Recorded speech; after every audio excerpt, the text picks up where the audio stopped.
Hello everyone, welcome to this video. इस video में guys हम बात करेंगे मौर्यन एम्पायर के बारे में। और ये जो टॉपिक है that is important for all the competitive exams in which history section is there. ठीक है, तो अगर आपका बीएड का भी एग्ज़ाम है या DSSB का एग्ज़ाम है या कोई भी एग्ज़ाम है जिसमें हिस्ट्री पूछी जाती है, सबके लिए इम्पोर्टेंट है।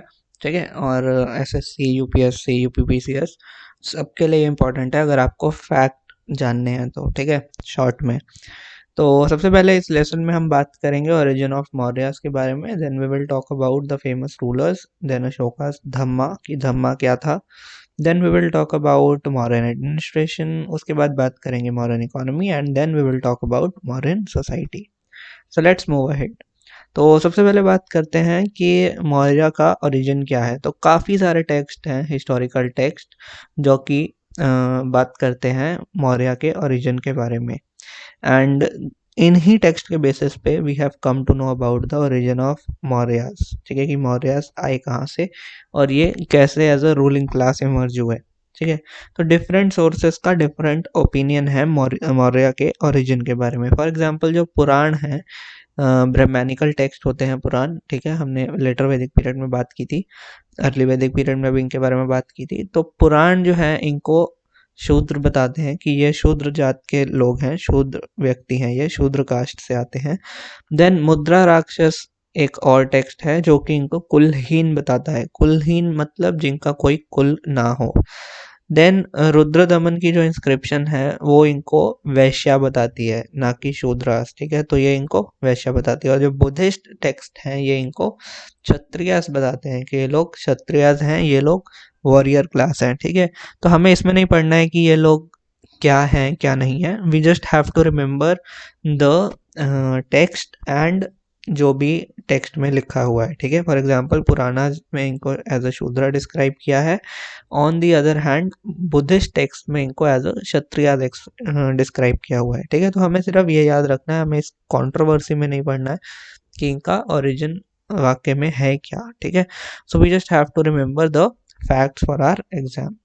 So let's move ahead and let us talk about the famous rulers of dynasties जिन पे questions अक्सर पूछे जाते हैं। So we will talk about Chandragupta first. Okay, so he was the founder of the dynasty and he was the one who dethroned Dhanananda. ठीक है, इन्होंने धनानंद को हटाया जो कि नंद डायनेस्टी के रूलर थे।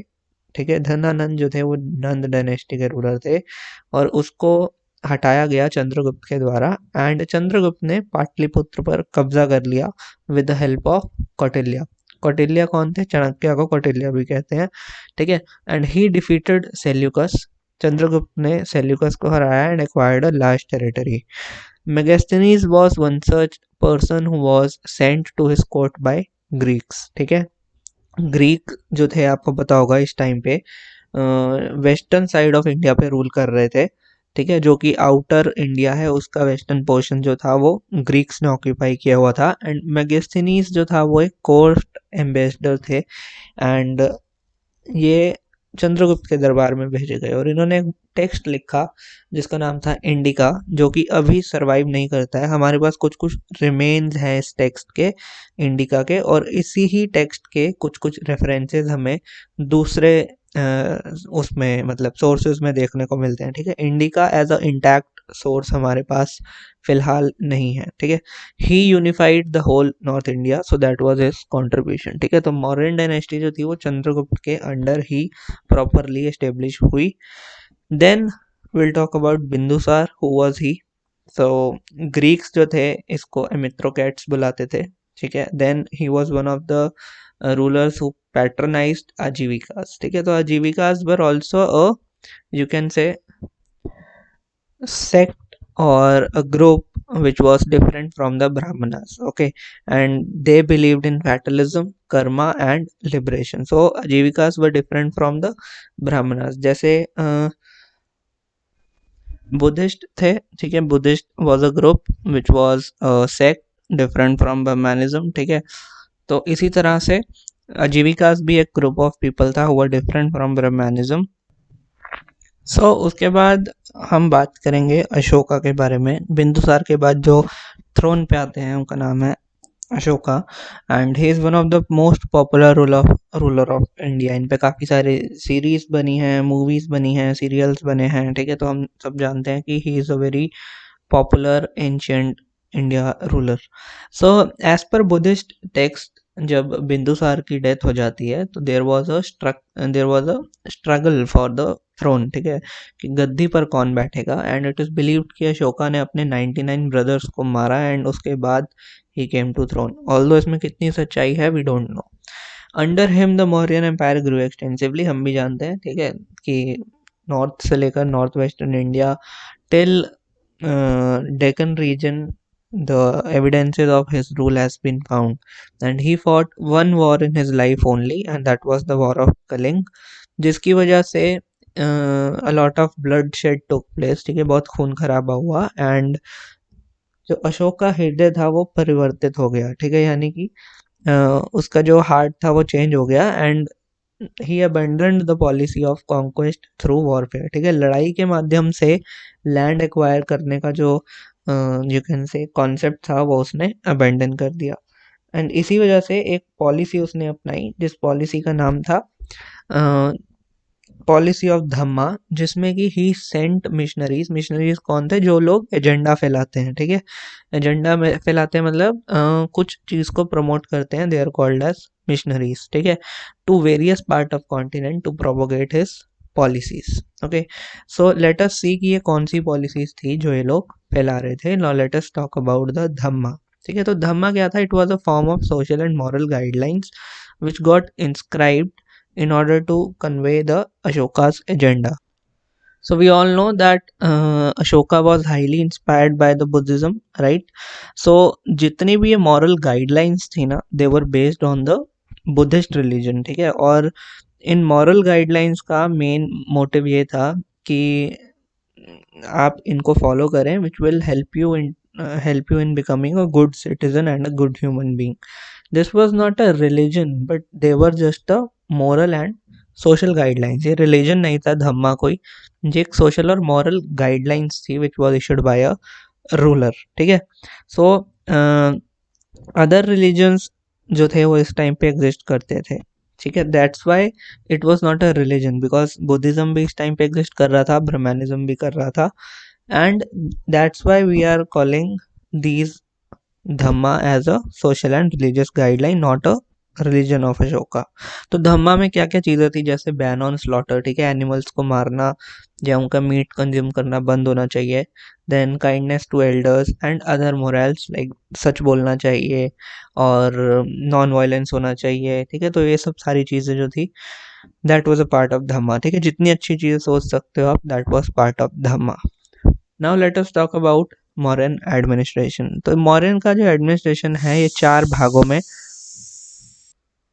बांटा जा सकता है, ठीक है। जो फर्स्ट है वो है सेंट्रल एडमिनिस्ट्रेशन, सेकंड है प्रोविंशियल एडमिनिस्ट्रेशन, थर्ड है म्यूनिसिपल एडमिनिस्ट्रेशन और फोर्थ है आर्मी। तो एक एक करके सबके बारे में बात करते हैं और जो जो पॉइंट्स इंपॉर्टेंट है उनको पढ़ते हैं। सो सेंट्रल एडमिनिस्ट्रेशन में king was at the top, he was assisted by the ministers, and these ministers were yuvraj, purohit and senapati, ठीक है। Yuvraj was prince, purohit was a pandit जो कि गाइड करता था कि ये मुहूर्त अच्छा है, ये मुहूर्त अच्छा नहीं है, इस दिशा में जाना चाहिए, इस दिशा में नहीं जाना चाहिए। Senapati was a person who planned all the strategies कि कैसे कैसे हम चीज़ें कर सकते हैं। Then provincial administration was divided into another 4 units, जिसमें कि chakra was a province and it was governed by kumara. Then Ahar was a district which was governed by Pradeshika and Rajuka. Then Sangrahana was a group of 10 villages which was governed by Gopa, and Gram was a village which was governed by Gramika. Okay, so that's how provincial administration was also divided into 4 sub parts. Now let us talk about municipal administration. So the post of Nagrak was set up, and this Nagrak in English means the city superintendent, and 6 committees of 5 members each were there to regulate the affairs. And these committees were like various in numbers, ठीक है। कुछ agriculture के लिए responsible थी, कुछ irrigation के लिए, कुछ water related and road related works, कुछ टैक्सेस के लिए। ठीक है, तो इस तरह से ये सारी कमिटीज रिस्पॉन्सिबल हुआ करती थी, ये एनसीईआरटी में लिखा हुआ है। देन आर्मी के बारे में बात करें तो army was huge and navy was also there, and a board of 30 officers was divided into 6 group, and they were responsible for various departments like infantry was there, cavalry was there। ठीक है, different different wings होते हैं army के, तो यहाँ पर भी same वैसा ही एग्जिस्ट करता था। तो मॉडर्न इकोनॉमी की अगर हम बात करें तो हमें इसकी इन्फॉर्मेशन, मेन जो सोर्स है हमारा इन्फॉर्मेशन हमें कहाँ से मिलती है इसके बारे में, वो है अर्थशास्त्र से। तो ये अर्थशास्त्र से मिलती है। सो अर्थशास्त्र ये बताता है कि मॉडर्न इकोनॉमी जो थी वो स्टेट कंट्रोल्ड इकोनॉमी थी। ठीक है, सब कुछ किंग के द्वारा रेगुलेट किया जाता था, and tax was collected, and taxes की डिफरेंट रेंजेस थी। ठीक है, लाइक 1/4 से लेकर 1/6 तक जो टैक्सेस थे वो कलेक्ट किए जाते थे। This 1/4 is what, 1/4 of a produce. Okay, and on some things the taxes were 1/6 of the produce. ठीक है, प्रोड्यूस मीन्स जो भी आप उगा रहे हो या जो भी आपका काम है। फॉर एग्जांपल अगर आप कोई मिल्क मैन हो और आप मिल्क ही प्रोड्यूस करते हो, आपका एग्रीकल्चर नहीं है, तो you will have to pay 1/4 of that to the state, right. And if you are an agriculturist you will have to pay 1/4 of that. Okay, सो जो जो जैसा जैसा काम करता था वैसे वैसे उसको टैक्स देना पड़ता था। मनी का कंसेप्ट एज सच नहीं था। ओके, बट यस, कुछ कुछ कॉइन्स हैं जो पंचमार्क कॉइन्स हैं वो हमें मिले हैं, but whether they were used for transactions और not we are not sure. Then water tax was also there, and tolls were levied on the commodities for transportation. So why tolls were levied? Because अगर सामान जा रहा है कहीं से, for example एक city से दूसरी सिटी, तो उस सामान की प्रोटेक्शन करना बहुत ज़रूरी है ताकि उसमें चोरी ना हो या फिर कोई उसको लूट ना ले। तो इसीलिए टैक्सेस लिए जाते थे, और आर्मी जो थी वो इन कमोडिटीज़ को प्रोटेक्ट करती थी, जगह जगह पर गार्ड्स हुआ करते थे। Then important port cities were there like Bharoch and Supara in western coast. Then Tamralipti in West Bengal was also an important trading centre. Punchmark coins were there, as I told you, punchmark coins exist करते थे। However वो transaction में use होते थे या नहीं हमें नहीं पता, बिकॉज जो हमें कॉइन्स मिले हैं they are very less in number. ठीक है, ज़्यादा नहीं है। अगर ज़्यादा होते नंबर में तो we could have figured out कि हाँ ठीक है ये ट्रांजैक्शंस में यूज़ होते होंगे। Then goods were exchange on the basis of barter system. So this is the only guess which we can make. ठीक है ना, कि बार्टर सिस्टम ही यूज होता होगा because the coins were very less in number. Now let us talk about the modern society in a brief manner. तो वरना exist करता था, एज आई टोल्ड यू। ठीक है, वरना आज भी एग्जिस्ट करता है, वरना हमेशा से एग्जिस्ट कर रहा था, and people were divided into 4 parts. But by this time new sects like Buddhism and Jainism emerged, and the gap between Shudras and Vaishyas reduced। Why? Because Shudras और वैश्यास को ऐसा लगता था कि ब्राह्मणिज्म उन्हें इतनी इंपॉर्टेंस नहीं देता है। ठीक है, तो ये जो ग्रुप्स थे ना शूद्रास के और वैश्यास के, जो कि ट्रेडर्स थे वैश्यास, ठीक है, वो बुद्धिज्म की तरफ ज़्यादा अट्रैक्ट होने लगे। अब ऐसा हो क्यों रहा था? जो वैश्यास थे वो सबसे ज़्यादा टैक्सेस दिया करते थे स्टेट को। ठीक है, और स्टेट जो थी वो कौन चलाते थे? क्षत्रियास। और क्षत्रियास जो थे वो इंटर्न ब्राह्मणास को एज अ ट्रिब्यूट दिया करते थे वेल्थ। तो अल्टीमेटली सारा जो लोड था वो वैश्यास पे आ जाता था, because they were the main people who were generating the income for the economy. ठीक है, तो वैश्यास पे सारा लोड आता था। तो सो नाउ दे रियलाइज कि we are the ones who are running the upper two varnas, that is kshatriyas and the brahmanas. So that's why they were also being attracted to Buddhism and Jainism, because they realized कि वहाँ तो सब लोग equal हैं। ठीक है, तो सब लोग equal हैं तो सब बराबरी पे होंगे, and they will not have to adhere to the brahmanical rituals। ठीक है, उनको ब्रह्मानिज्म को नहीं मानना पड़ेगा। So that's why ज़्यादातर लोग अट्रैक्ट हो रहे थे बुद्धिज्म और जैनिज्म पे। मैगस्थनीज ने सोसाइटीज़ को 7 क्लासेस में बांटा। ठीक है, यह एक इंफॉर्मेशन है about the society, and different views existed on slavery. ठीक है, स्लेवरीज के बारे में डिफरेंट डिफरेंट व्यूज़ हैं। फॉर एग्जांपल मेगास्थनीज कहते हैं कि स्लेवरी नहीं एग्जिस्ट करती थी, वाइल जो इंडियन सोर्सेज हैं वो कहते हैं कि स्लेवरी एग्जिस्ट करती थी। ठीक है, सो इसके बारे में भी कंफ्यूजन है, so this is not actually clear. Then women were employed as spies यानी कि जासूस and bodyguards of king and in other jobs as well. Then modern art and architecture is also important, तो इसके बारे में brief में बात करते हैं। सो सबसे पहले pillar inscriptions are very very important. ठीक है, तो इसमें कुछ नाम आपको याद रखने हैं। सबसे पहला तो 4 lion capital eight Sarnath and Sanchi, जो कि हमारा इंडिया का नेशनल एम्बलम भी है। ठीक है, फिर लॉयन कैपिटल ऑफ सारनाथ जो हमारा नेशनल एम्बलम है, sorry the first one is not the national emblem.